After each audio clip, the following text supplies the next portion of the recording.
Assalamualaikum warahmatullahi wabarakatuh. Salam dan bahagia anak-anak. Berjumpa dengan Ibu Artini ya nak. Kali ini kita akan belajar tentang tema 3, subtema 1, pembelajaran yang pertama. Sebelum belajar, kita berdoa ya anak-anak. Doa Ibu pimpin. Doa kita mulai. Doa selesai.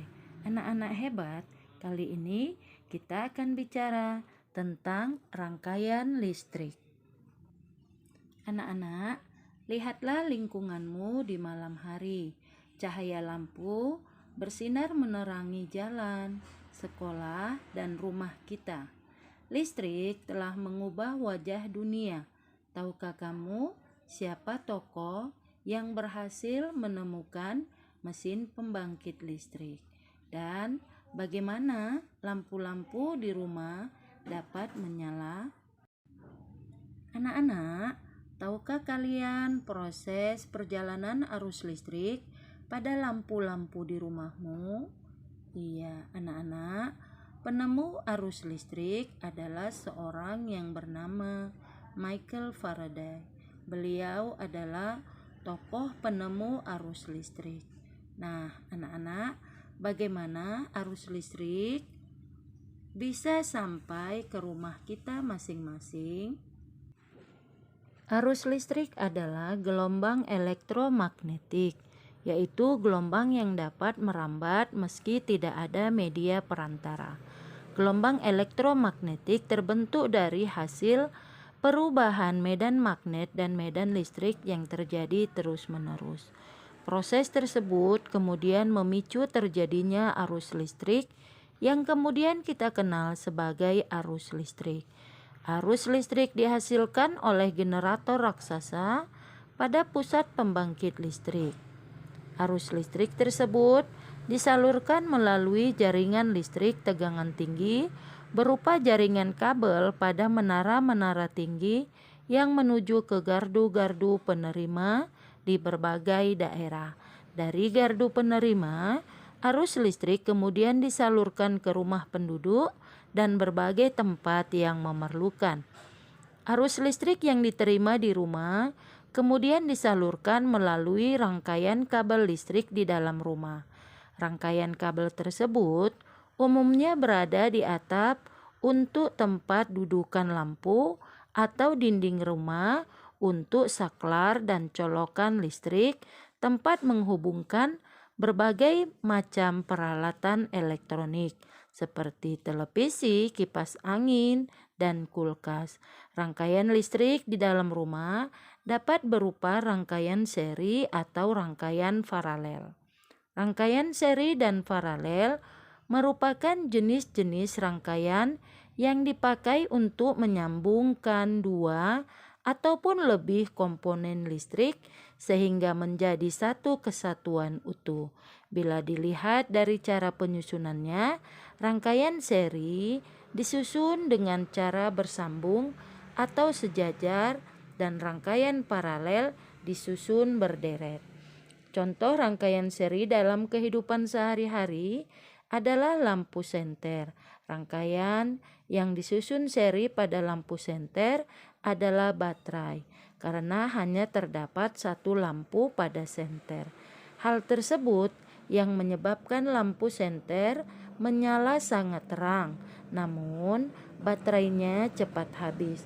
Rangkaian seri dan paralel juga bisa ditemui pada lampu-lampu di rumah. Betapa pentingnya peralatan listrik bagi kehidupan manusia.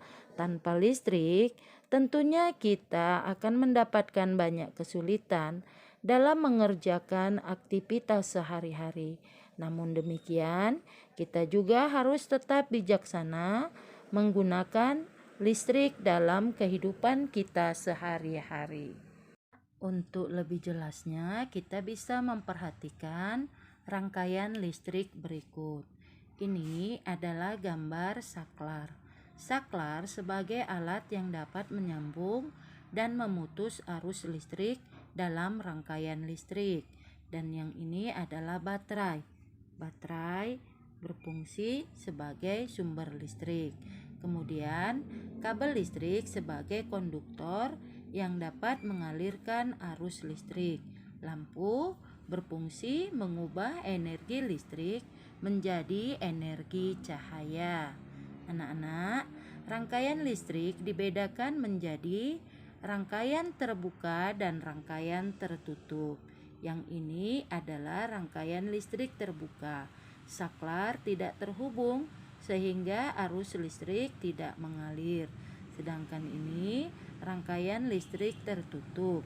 Saklar terhubung sehingga arus listrik dapat mengalir ya anak-anak. Jadi rangkaian listrik dibedakan menjadi dua, rangkaian terbuka dan rangkaian tertutup.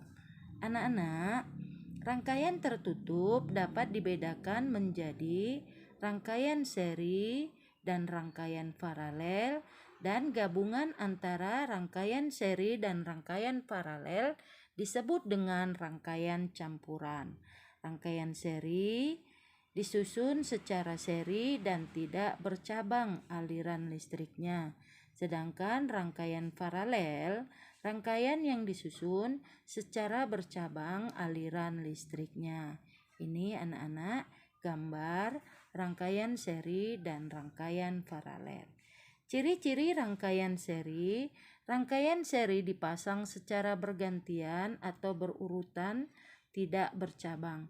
Jika salah satu lampu padam, lampu lainnya akan ikut padam karena aliran listriknya terputus.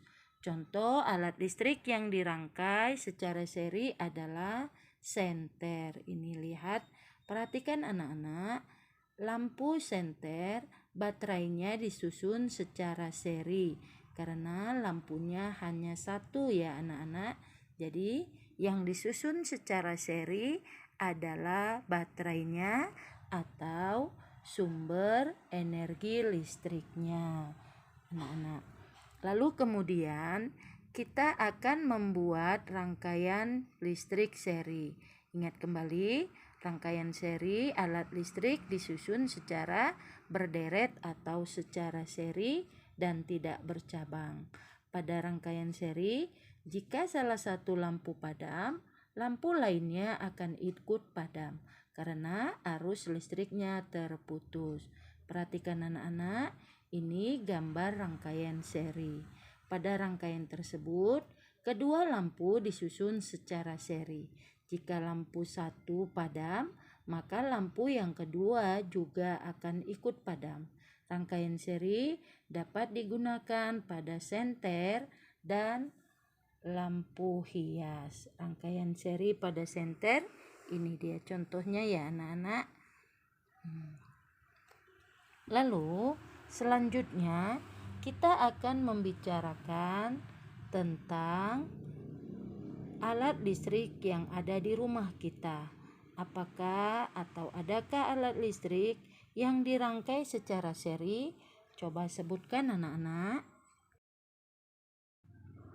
Selanjutnya anak-anak, kamu bisa menuliskan contoh pemanfaatan rangkaian paralel dalam kehidupan kita sehari-hari. Rangkaian paralel merupakan rangkaian listrik yang komponennya disusun secara sejajar, di mana terdapat lebih dari satu lintasan listrik atau bercabang secara paralel. Contoh rangkaian paralel adalah lampu lalu lintas ya anak-anak. Ini adalah contoh rangkaian paralel. Anak-anak, demikian tadi pembahasan kita tentang rangkaian listrik. Rangkaian listrik dibedakan menjadi 3, rangkaian seri, rangkaian paralel, dan rangkaian campuran. Nah anak-anak, tugas kamu adalah mencatat apa yang sudah ibu terangkan di dalam video pembelajaran ya anak-anak. Demikian pelajaran kita hari ini. Semoga bermanfaat. Salam sehat dari ibu untuk anak-anak semua. Semoga kita dapat kembali belajar bertatap muka ya anak-anak. Tugas kamu hanya mencatat. Demikian, ibu harap anak ibu tetap dalam keadaan sehat. Assalamualaikum warahmatullahi wabarakatuh.